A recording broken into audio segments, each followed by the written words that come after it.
So now we're in what I've called my hide studio, and I'm so proud of this. This is probably one of the biggest projects I've done here.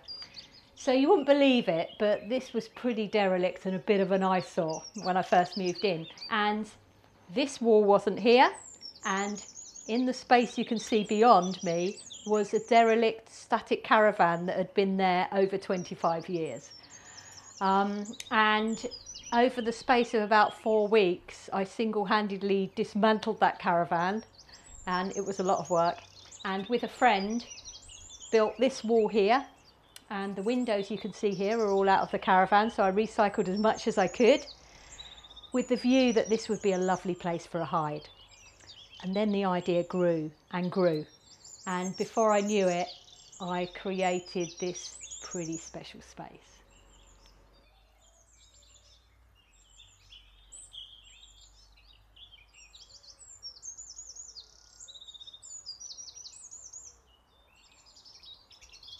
So I was very lucky to have the skeleton of this space here, and in fact the owner's son lived in here for a while, so it already had a wood burner, would you believe. It didn't look like this though. So I rubbed it all down, it was covered in rust, renovated it so that in the winter I've got a nice cosy heat source. Built a cabinet to house all my camera gear, because one of my network switches is in here because I've got a lot of cameras coming out of here. So this was an old cabinet that was in one of the wood sheds.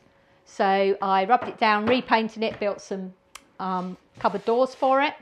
And then everything else you can see in here really is stuff that I either had already or Facebook Marketplace special. I love upcycling, so again, rubbed down, painted, and then I had this vision of making it feel like it was the outside inside.